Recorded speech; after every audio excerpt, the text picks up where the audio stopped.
माझी ओवी देवा गणराया हात जोडूनिया तुम्हा नमस्कार केला। नमस्कार। आज मी अशा संस्कृतीचं ऐतिहासिक परंपरेचं वर्णन करणार आहे की संस्कृती म्हणजे जात्यावरच्या ओव्या आणि जात्याची आठवण। ओव्या म्हणजे लोकगीत, लोककला प्रकारातील एक। लोकगीते हा कला प्रकार म्हणजे आपल्याकडचा एक अनमोल ठेवा। पूर्वीच्या काळी अशीच काहीशी गीतं गायली जायची आणि त्याच गायलेल्या प्रकारामुळे लोकगीत नावारूपाला आली। जसं की पोवाडा, गोंधळ, लावणी, गणगवळण आणि त्यातलाच एक लोककला प्रकार म्हणजे जात्यावरची ओव्या। मराठी असे आमची मायभूमी गाथा तिची गौरवशाली, मराठी असे आमची मायभूमी गाथा तिची गौरवशाली, अवीट तिची गोडी अफाट महिमाबाई, अवीट तिची गोडी अफाट महिमाबाई, कधी जात्यावरची ओवी कधी गणगवळण। सध्याच्या डीजे आणि रिमिक्स म्युझिकच्या दुनियेमध्ये ना संगीतातला तो गोडवाच कुठेतरी हरवत चालला। ओवी हा संगीतातला असा एक प्रकार आहे जो कोणत्याही वाद्याशी स्त्रियांचे विचार, भावना, मनातल्या गोष्टी या ओव्यांमधून यायच्या आणि ते गाताना स्त्रियांच्या भावना व्यक्त व्हायच्या आणि ते सारं चित्र उभं पूर्वीच्या काळी एकत्र कुटुंब पद्धती होती, ज्या सर्व घरातल्या करत्या स्त्रिया एकत्र पहाटे बसून अशा विविध ओव्या म्हणायच्या। आपण आताच्या युगात ते एकत्र कुटुंब पद्धती म्हणजे नेमकं काय हे समजत नाही। स्त्रीने मराठी संस्कृती, मराठीचा सन्मान, स्वतःचं संरक्षण हे जपलं पाहिजे, यातून हा संदेश मिळतो। आजकाल आपल्या प्रत्येक दिवसाची सुरुवात मोबाईल, टीव्हीवरील गाणी, संगीत ऐकून होते, पण पूर्वी मात्र हीच दिवसाची सुरुवात जात्यावरच्या ओव्यांनी व्हायची। आजकालच्या धावपळीच्या जगामध्ये ना आपल्याकडे कोणालाच वेळ नसतो आणि म्हणूनच अशा वेळेला आपली जुनी संस्कृती, प्रथा, परंपरा जगणं आणि जपणं जरा अवघडच होत बसले। म्हणूनच या परंपरेला उजाळा देण्यासाठी आम्ही सांस्कृतिक जागृती या विषयावर एक आठवण तुमच्या समोर सादर करतो। कट करू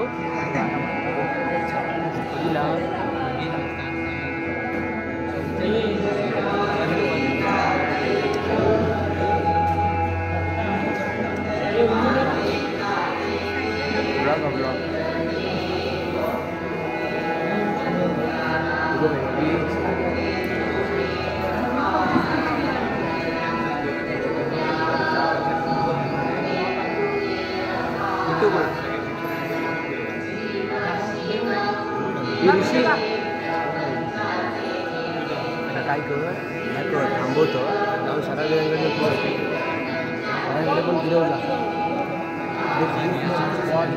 ते सप्लायर घेतात काय ते घेऊन जातो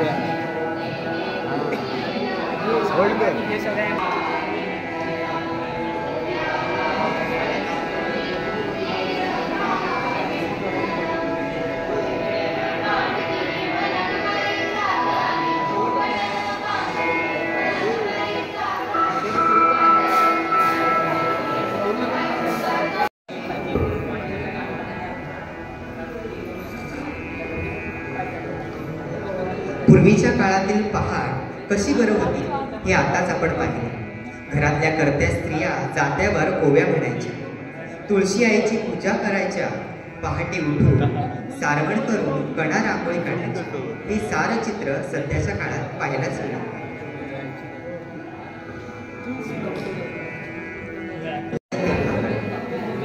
त्या चुलीवरच्या जेवणाचा गोडवा आता कुठेच पाहायला मिळतो। त्या गॅसमुळे आपल्या वातावरणात खूप फरक पडतो।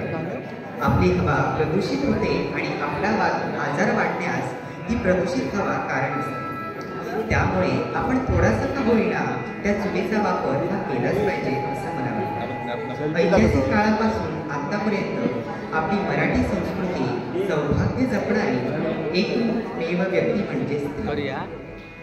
शिवरायांच्या काळात स्त्रियांप्रती इतका आदर होता तो आता कुठेही पाहायला मिळत नाही. आम्ही जिजाऊंच्या मुली आहोत, कणखर आहोत आणि निर्भीड आहोत असं त्या एका ओवीतून सांगतात.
या ओवीतून आपण शिकलो की स्त्री ही कणकर आहे.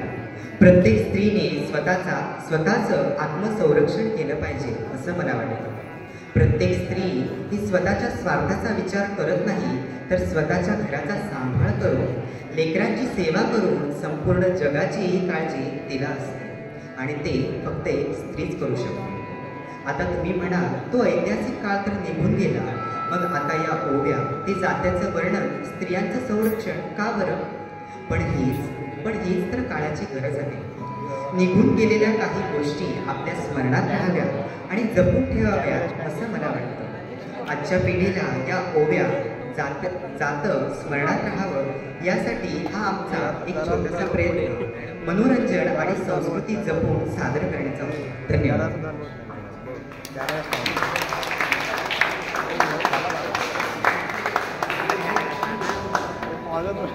कार्यक्रमाआधी आपल्या कार्यक्रमाला उपस्थित आपल्या विद्यालयाचे प्राचार्य श्रीयुत मांजरेकर सर,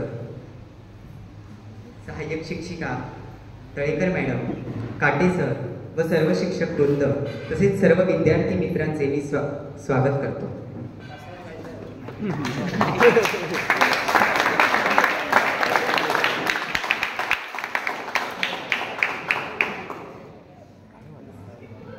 ऐतिहासिक काळात पोवाडे, गणगवळणी, लावण्यांमधून मनोरंजन तसेच जागृती, सामाजिक बांधिलकी जपली जायची. आजच्या सांस्कृतिक व ऐतिहासिक जागृती यामधील दुसरा भाग म्हणजे ऐतिहासिक जागृती.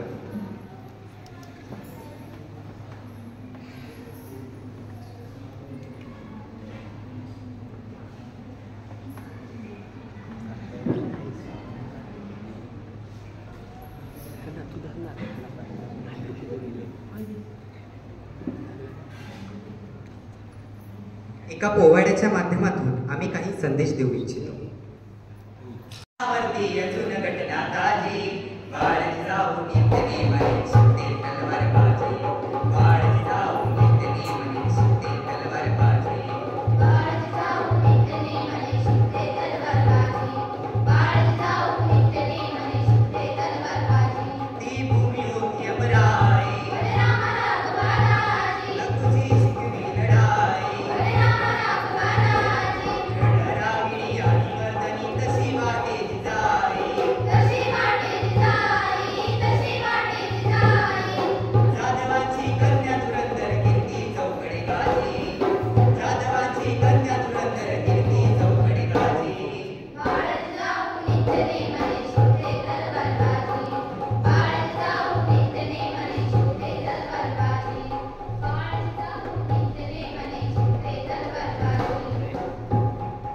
काय सांगत आहेत ऐका मंडळी.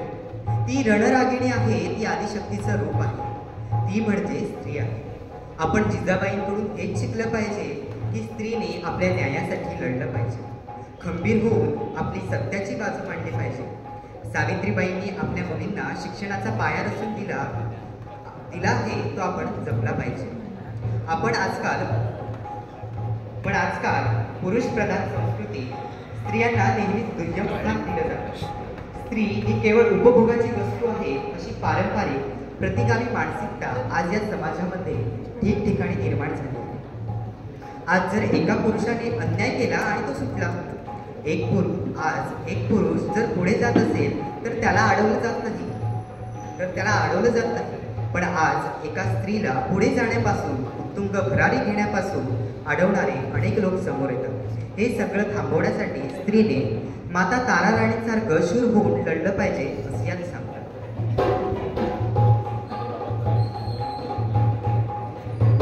माता माय म्हाळसाराणी, माता माय म्हाळसाराणी, कराते पाजते पाणी,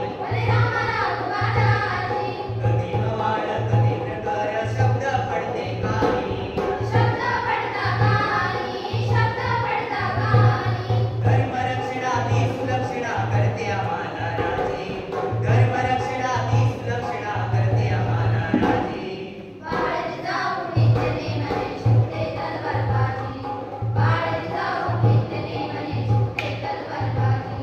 बाळ जिजाऊ नित्यने म्हणे सुटते तलवारबाजी, बाळ जिजाऊ नित्यने म्हणे. काय सांगत आहेत ऐका मंडळी.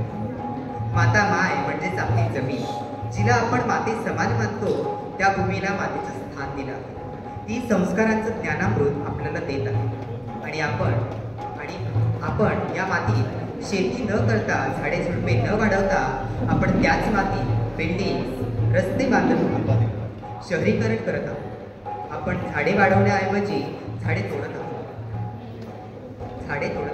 याचा परिणाम आपल्या वातावरणात नक्कीच होत आहे. आपल्याला ज्यापासून ऑक्सिजन मिळत आहे तेच आपण नष्ट करत चाललो आहोत. आपला धर्म म्हणजेच आपले कर्तव्य आहे की पर्यावरणाची सुरक्षा, पर्यावरणाची काळजी. पूर, चक्रीवादळ, दुष्काळ, प्रदूषण, जंगलातले वणवे आणि कोसळणारे हिमकडे गेल्या काही वर्षात भारताला अशा अनेक नैसर्गिक आपत्तींचा सामना करावा लागला.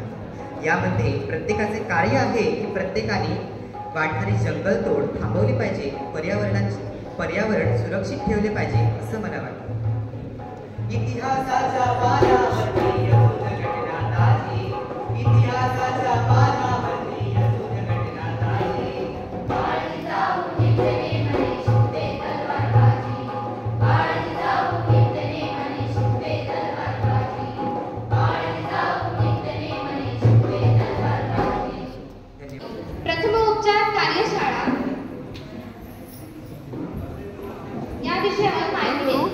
करू नावा सांग कोणते प्रथमोपचार म्हणजे काय? एखाद्या व्यक्तीला एकाएकी अस्वस्थ वाटू लागल्यास किंवा जखम झाल्यास जे उपचार तातडीने आणि काळजीपूर्वक घेतले जातात त्यांना प्रथमोपचार म्हणतात. प्रथमोपचार करताना प्रथमोपचारांची प्राथमिक माहिती, ज्या व्यक्तीवर प्रथमोपचार करावयाचे आहे तिचे अस्वास्थ्य वाढू न देते वैद्यकीय मदत मिळेपर्यंत तिला धीर देणे आणि उपचार चालू करणे.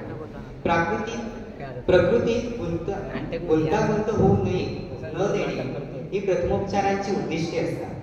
प्रथमोपचार करीत असताना श्वसन मार्ग मोकळा ठेवणे, कृत्रिम श्वासोच्छ्वास देणे, गरज पडल्यास हृदय स्पंदन करणे, रक्तस्राव थांबवणे आदी बाबींकडे लक्ष देणे महत्त्वाचे असते.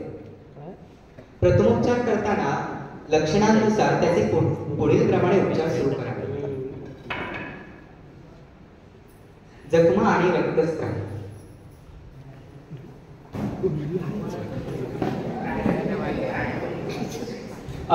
अपघात किंवा इतर कारणांमुळे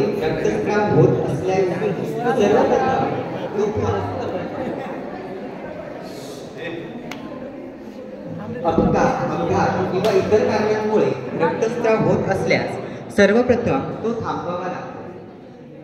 धमनीतून रक्तस्राव होत असेल तर रक्ताच्या चिळकांड्या फुटतात.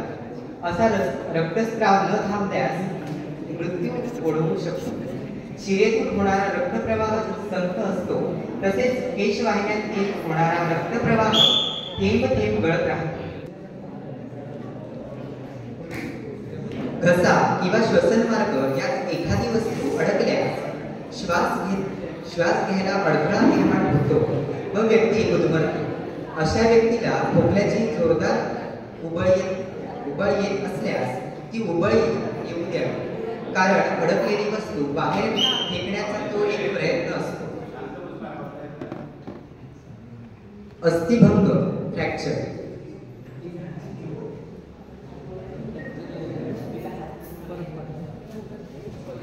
पडल्यानंतर अथवा मार लागून हाड मोडल्यास व त्या ठिकाणी रक्तस्राव होत नसल्यास एखादी पट्टी त्या भागाला आधार म्हणून लावावी. अस्थिभंगाच्या जागेवर वरच्या भागास व खालच्या भागास स्वतंत्र बँडेज बांधावे. अशा तऱ्हेने त्या भागाची हालचाल बंद होते आणि त्यामुळे दुखणे कमी होते.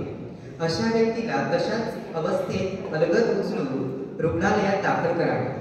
तत्काळ शस्त्रक्रिया करावी लागली तर पोट रिकामे असावे लागते, म्हणून त्याला तोंडावाटे काहीही देऊ नये.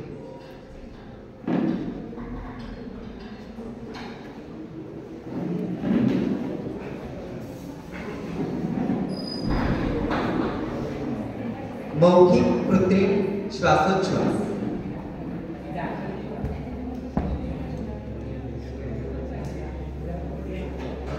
बाधित व्यक्तीचे तोंड कपड्याने आतून पुसून कोरडे करावे. कृत्रिम दात असल्यास काढून ठेवावे. प्रथमोपचार करणाऱ्या व्यक्तीने आपले ओठ बाधित व्यक्तीच्या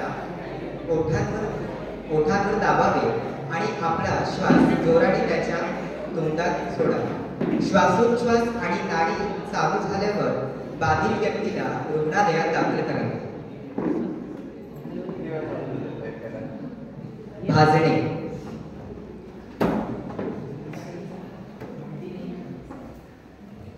एखादा गरम, पातळ व ज्वालाग्राही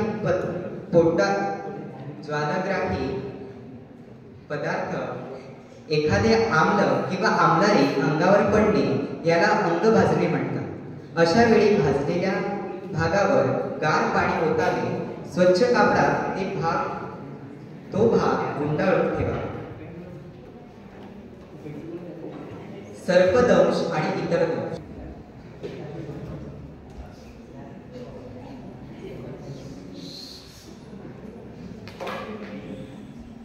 विषारी सापाच्या दंशामुळे दंशाची जागा त्वचा सुजून काळी निळी पडते व वेदना होतात. विषारी सापाने दंश झालेल्या व्यक्तीस शारीरिक हालचाली बंद करायला सांगावे. रुग्णाला शक्य तेवढ्या तातडीने रुग्णालयात न्यावे. सर्पदंशातील बहुसंख्य साप बिनविषारी असण्याची शक्यता असते. सर्पदंश झालेली व्यक्ती बऱ्याचदा गर्भगळी होते. अशा वेळी दंश झालेल्या व्यक्तीला धीर द्यावा.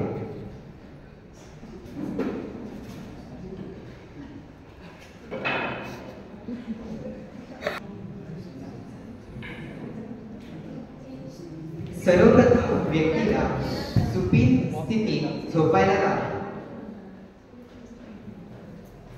मागे सरळ पडून आणि पाय उंच करा, कारण यामुळे मेंदूला रक्तपुरवठा सुधारण्यास मदत होते. तुम्ही खूप ठिकाणी हार्ट अटॅक,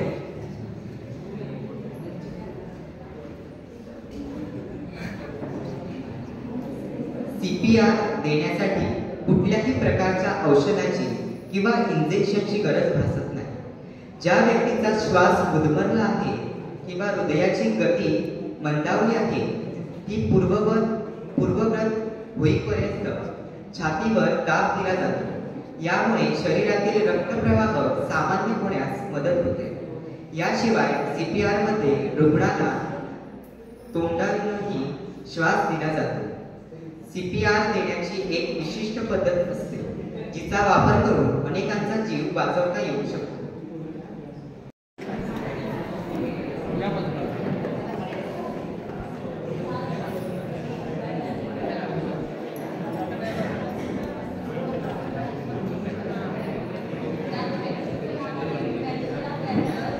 जवळ घे, माईक जवळ.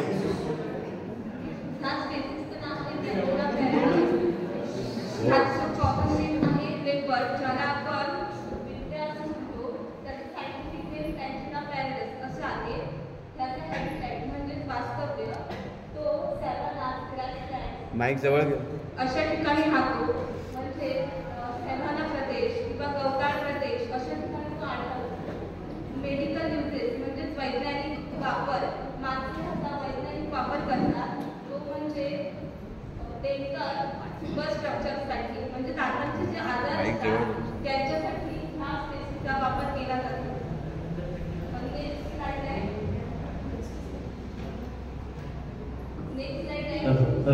ट्रॅफॅडोमेट्री. ह्याचं कॉमन नेम आहे स्पीड.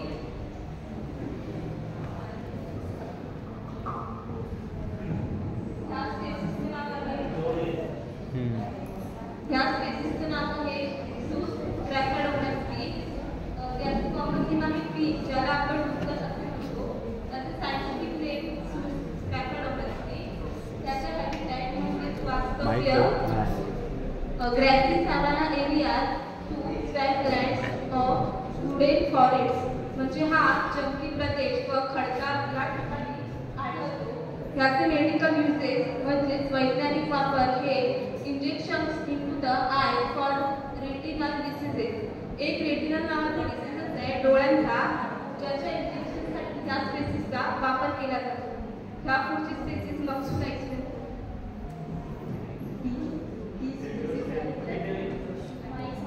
जवळ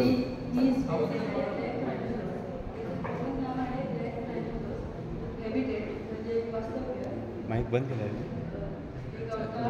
काय चालू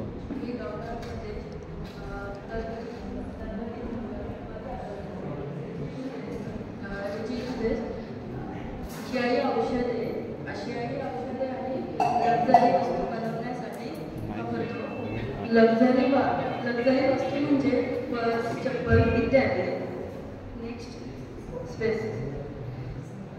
नेक्स्ट स्पेसिस आहे व्हेनिस ग्रेसी काउटेटा. ह्याचे सायंटिफिक नाव आहे व्हेनिस ग्रेसी काउटेटा. कॉमन नेम आहे पेंगोलिन. पेंगोलिन म्हणजे खवळे मांजर. ह्याचे हॅबिटेट म्हणजे वास्तव्य. हॅबिटेट आहे गवताळ प्रदेश दुर्भात हे आढळतं. मेडिसिनल युजेस आहे.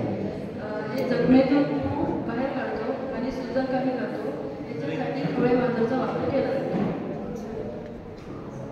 स्पेसिसचं नाव पॅन्थेरा टायग्रिस आहे. ना मराठीत पटेली वाघ असे म्हणतात.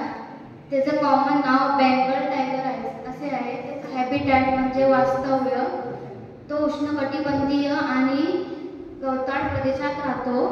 त्याचा मेडिसिनल युजेस म्हणजे वैद्यकीय वापर, कातडी आणि हाडांच्या आजारासाठी त्याचा उपयोग केला जातो. नंतरची स्पेसिस म्हणजे इंडियन क्रेस्टेड पॉर्क्युपाईन, त्याला मराठीत साळींद असे म्हणतात. त्याचं सायंटिफिक नेम हायस्ट्रिक्सिडा, त्याचं कॉमन नेम पॉर्की आणि क्विल पीक.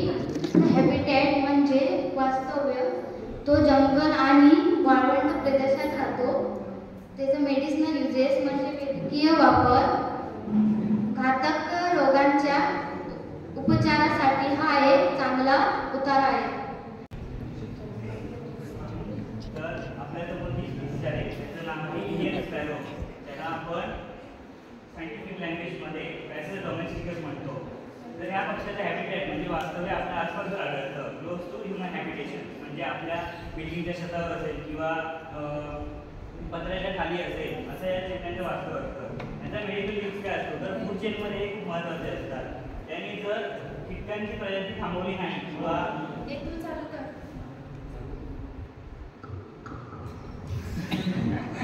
त्यांनी जर कीटकांची प्रजाती थांबवली नाही किंवा कीटकांचा नाश करून त्यांना कमी केलं नाही तर हे आपल्यासाठी एक मोठी समस्या होऊ शकते. पुढची स्लाइड आहे. डॅनोस्पेक्सिपस म्हणजे ज्याला आपण बिबळ्या गळवा म्हणतो. याचं कॉमन नेम मिल्कवीड बटर आहे आणि सायंटिफिक नेम आहे डॅनोस्पेक्सिपस. याचं हॅबिटॅट म्हणजे वास्तव्य कुठे असतं, जिथे फील्ड असेल, road side area, open area, pet area किंवा अर्बन गार्डन, किंवा आपण छोट्या भाषेत सांगायचं झालं तर रुईच्या फुलांवरती तुम्ही पाहिलं असेल ही फुलपाखरं फिरताना आढळतात रुईच्या झाडाच्या आजूबाजूला, त्याच्यावर त्यांची अंडी असतात. या बटरफ्लायचा यूज काय आहे, त्यांची मेडिकल पर्पजसाठी यूज करतात, जसे की स्किन कॅन्सर असेल किंवा ज्याला आपण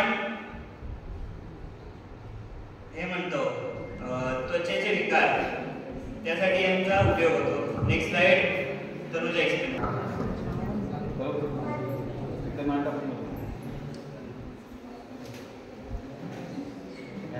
मॉनिटर रिझल्ट एक्सप्लेन करते. त्याचं सायंटिफिक नेम जीनस वेरानस आहे. त्याचं habitat river in Asia, Iran, Africa, Afghanistan, India, Nepal आणि श्रीलंका इथे आहे. Medicine use body pain and बर्नसाठी करतात. Next crocodile. त्याचं सायंटिफिक नेम क्रोकोडाइल रेडायन. त्याचं कॉमन नेम क्रोकोडाइलस आहे. Habitat river, lakes, brackish water आणि सॉल्ट वॉटर आहे. Medical use. त्याची medical use allergy, skin problems आणि हाय बीपी अँड कॅन्सरसाठी होतो. King cobra. किंग कोब्राचं सायंटिफिक नेम अपिओफ्रिगस असं आहे. Common name king cobra. त्याचं habitat screen in dense or open forest. त्याचं medical uses king cobra skin, food and medical युजेससाठी व्यक्त करते. पहिली गोष्ट ही 12वीच्या मुलांच्या मदतीने हे काही आम्ही एंडेंजर्ड म्हणजे काय, कम्प्लिटली एका वर्षात कदाचित या 6 महिन्यात सुद्धा नष्ट होऊ शकतात. आणि लक्षात घ्या, हे स्पेसिस तुमच्या आजूबाजूला जरी दिसले तरी त्याचं प्रोटेक्ट करण्याचं तुम्हाला काम करायचं आहे. आम्ही खूप कमी स्पेसेस घेतलेले आहोत पण आपल्याकडे एकदम अपुरा वेळ आहे. कारण हे जे काही तुम्हाला पिक्चर्स दाखवलेले आहेत, बटरफ्लाय असू दे, साळींदर असू दे, त्याच्यानंतर लेपर्ड असू दे, वाघांचे सुद्धा टोटल 5 प्रकार आहेत, आपल्याला माहित नाहीये. कारण स्वशामध्ये हे जे सगळे काही स्पेसिस आहेत हे आपल्याला पिक्चर्समध्येच बघण्याची वेळ येईल. कारण आणि ही वेळ अशी येऊ नये त्यासाठी आपल्याला प्रोटेक्ट करणं म्हणजेच पर्यावरण संतुलन राखणं खूप गरजेचं आहे. तुम्ही आता या पिक्चर्समध्ये बघू शकता वाघाचं कम्प्लिटली त्याने स्किन काय केलेली आहे बघा, तुम्ही बघू शकता पिक्चर्स मध्ये. त्यानंतर इकडे लास्ट जे पिक्चर्स मध्ये तुम्ही बघू शकता घोरपडला वगैरे बांधलेलं आहे. तुम्ही विचार करा आपल्याला जर बांधल्यावर कसं वाटतंय. आणि हे तर प्राणी आहेत, मुके प्राणी, कळलं ना. आणि आपल्याकडून पण त्यांना कुठेतरी दुखावलं जातं आणि त्यांना प्रोटेक्ट करणं खूप गरजेचं आहे. सो त्यासाठी मी आमचं स्लाइड प्रिपरेशन होतं. So next slide. इथे तुम्ही बघू शकता क्रोकोडाईल. विचार करा त्याच्या पूर्णपणे स्नाऊटमध्ये लोखंडाची हत्यारं घालून कम्प्लिटली त्याला काय केलं जातं, कॅच केलं जातं आणि त्याची स्किन कम्प्लिटली रिमूव्ह करून ते वेगवेगळे जे आपले हाडेदुखी आहेत, सांधे आहेत त्यासाठी वापरलं जातं ॲज अ मेडिसिनल पर्पजेस म्हणून. सो जे आपली काही अँटीबायोटिक्स आहेत, सिरप आहेत, त्यांमध्ये बऱ्याचशा प्राण्यांची कत्तल केली जाते आणि हे आपल्याला अजूनही माहीत नाही आहे. तसे खूप स्पेसिस आहेत. आता इथे तुम्ही बघू शकता. सो फर्स्ट जी इमेज आहे ती पॅरोस्पेसिसची आहे.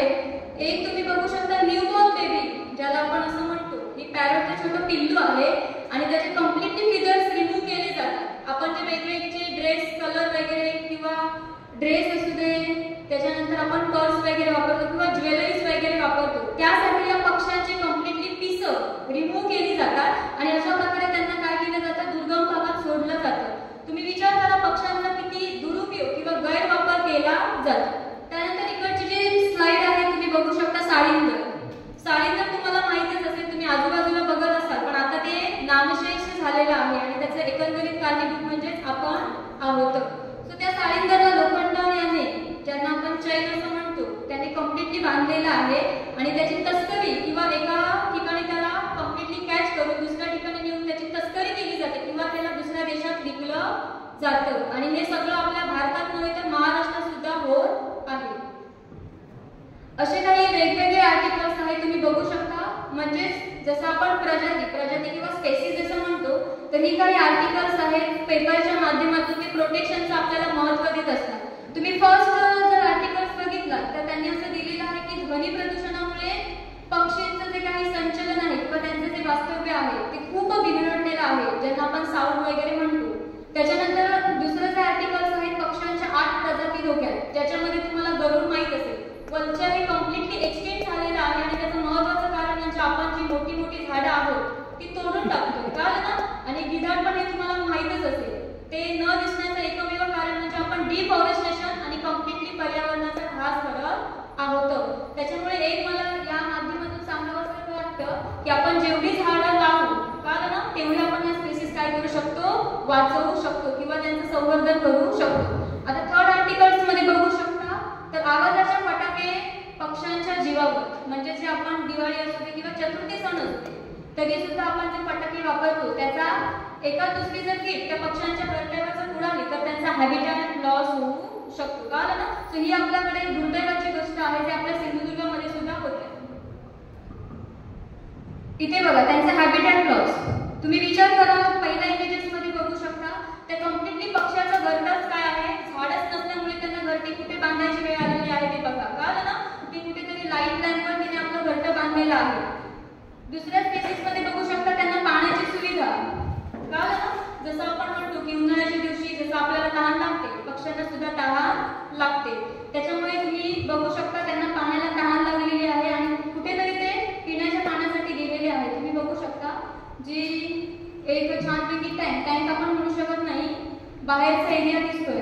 तर अशा प्रकारे काही पक्षी सुद्धा काय करत आहेत, आपलं वास्तव्य सोडून दुसऱ्या ठिकाणी जात आहे. त्याचं एकमेव कारण म्हणजे त्यांचा हॅबिटॅट लॉस. जी आहे ती जागा त्यांची आपण कम्प्लिटली नष्ट केलेली आहे. त्याच्यामुळे त्यांना दुसऱ्या ठिकाणी जावं लागतं आणि ऍडजस्ट करावं लागतं. आता ही जी आहे, आता एकमेव कारण म्हणजे आपल्याला जो महत्त्वाचा जो विषय होता तर निसर्गातल्या स्पेसिस कन्झर्व करणे, म्हणजे यांचं काय करायचं आहे, आपल्याला जपणूक करायचं आहे आणि संवर्धन करायचं आहे.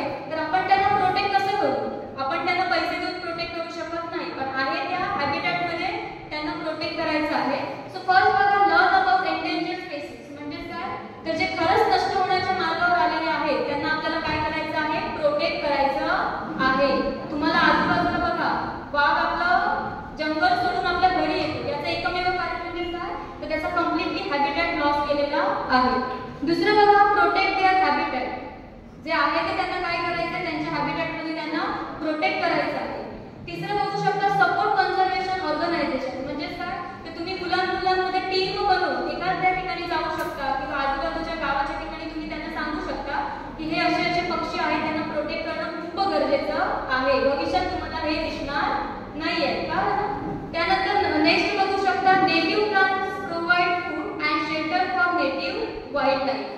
आता तुम्हाला माहीतच असेल की आपण काही प्लांट जे फॉर एक्झाम्पल जी शेतीमध्ये तुम्हाला माहित असेल कोथिंबीरची भाजी वगैरे म्हणा किंवा छोटे छोटे प्लांट्स म्हणा ती आपण भाजी म्हणून खातो. पण काही छोट्या छोट्या रोप्यांवर सुद्धा जसं सनवर का ना तुळशीवर वगैरे झाड बांधतो किंवा आपण अडुसा वगैरे म्हणतो, तर हे छोटे छोटे प्लांट कट न करता त्यांचा छानपैकी जर कंट्रोल केला तर तुम्हाला तिथे काही पक्ष्यांचे सुद्धा वास्तव दिसेल. त्यानंतर बघा herbicide and pesticide may keep या looking nice but they are in fact hazards pollutants that affect the wildlife at many levels. आता लक्षात घ्या काही पक्ष्यांचा वापर हा टॅबलेटसाठी केला जातो. त्याच्यानंतर पेस्टिसाइड्स म्हणजे तुम्हाला माहित असेल केमिकल्स वगैरे बनवली जातात. हे आर्टिफिशियल बनवले जातात नाही तर त्यासाठी काही प्राण्यांचे सुद्धा केमिकल्स वापरले जातात. आणि लास्ट वन आहे स्लो डाऊन व्हेन ड्रायव्हिंग. आपण रस्त्यांमध्ये सुद्धा घाईघाईने वाहनं फास्ट चालवतो आणि आपल्याला कळत नाही एका दुसरा कुत्रा सुद्धा फास्ट आहे गाडी खाली चिरडून बसते, बरोबर ना? आता मला सांगा त्याला सुद्धा जगण्याचा अधिकार आहे, तर आपण आपली ड्रायव्हिंग काय करायची आहे? स्लो करायची आहे. लास्ट आहे प्रोटेक्ट वाईल्डलाईफ हॅबिटॅट. म्हणजेच काय तर आपल्याला जंगल जे नासधूस होत आहे ते काय करायचं आहे? प्रोटेक्ट करायचं आहे. तर अशा प्रकारे हे प्रोटेक्ट दाखवलेलं आहे. आता ही जी एक स्लाइड आहे तुम्ही बघू शकता, हे बेस्ट उपाय आहे. काय केलेलं आहे त्यांनी छानपैकी गाडी दिलेली आहे, कारण त्यांना काय करायचं आहे काही हा जो पिक्चर्स आहे ते काही सिंहाची फिमेल सिंह ज्याला आपण म्हणतो त्या स्पेसिस आहेत आणि छानपैकी त्यांनी माणसांना प्रोटेक्ट केलेलं आहे. पण ज्यावेळी तुम्ही दुसरी स्लाइड बघा ही खूप दुर्दैवाची आणि आता खूप वाईट गोष्ट आहे, कारण हा प्राण्यांना कम्प्लिटली बांधलं जातं आपल्या अभ्यासापोटी. आणि हे तुम्ही बघू शकता पहिल्या स्लाइड मध्ये निरीक्षण करा आणि या स्लाइड मध्ये बघा. कदाचित हा टायगर मेलेला पण तुम्हाला दिसतो शकतो, कळतंय ना? आणि पुढे जर तुम्ही बघितलात तर अशा प्रकारे कदाचित टायगर सुद्धा नष्ट होऊन जाईल. कारण फक्त एक आपण टायगरच सांगितलेलं असं नाहीये. महाराष्ट्राचा आपण राष्ट्रीय प्राणी वाघ असं म्हणतोय. दुर्दैवाची अशी गोष्ट आहे की महाराष्ट्रात फक्त आणि फक्त वाघाचे जे स्पेसिस आहेत ते फक्त 12 राहिलेले आहेत. कोणाला वाघ विहिरीत सापडतोय, कोणाला घरात दिसतोय, कोण कोणाची शिकार करतोय. कारण कदाचित या घराच्या स्पेसिसची तुम्हाला एकच दिसू शकते. कारण एकच उद्दिष्ट आहे की कुठेतरी आपल्याला प्राण्यांना काय करायचं आहे? त्यांचं संवर्धन करायचं आहे. आजूबाजूचा जो परिसर आहे तो प्राण्यांसाठीच आहे, कळतंय? आपण आपलं घर सोडून बाहेर जाऊ शकत नाहीये. त्याच्यामुळे प्राण्यांचा जो अधिवास आहे नाहीतर ही कशी वेळ येऊ शकते, असा एक प्राणी काय होऊ शकतो? या पृथ्वीवरून नाश होऊ शकतोय. सो तुम्ही कोऑपरेट केल्याबद्दल खरंच खूप धन्यवाद. आणि मी मुलांच्या वतीने तुम्हाला आभार व्यक्त करते. थँक्यू. म्हणजे आभार प्रदर्शन. आजच्या कार्यक्रमाला उपस्थित विद्यालयाचे प्राचार्य श्री अविनाशजी मांजरेकर सर इथे उपस्थित राहिले त्याबद्दल त्यांचे आभार मानतो. सहाय्यक शिक्षिका श्रीमती तळेकर मॅडम काटे सर व सर्व शिक्षक वृंदांचे मी मनपूर्वक आभार मानतो. व तुम्ही सर्वांनी हा कार्यक्रम शांतचित्ताने ऐकला व समजून घेतला याबद्दल आपलेही मनपूर्वक आभार मानतो. आणि हा कार्यक्रम इथे संपन्न झाला.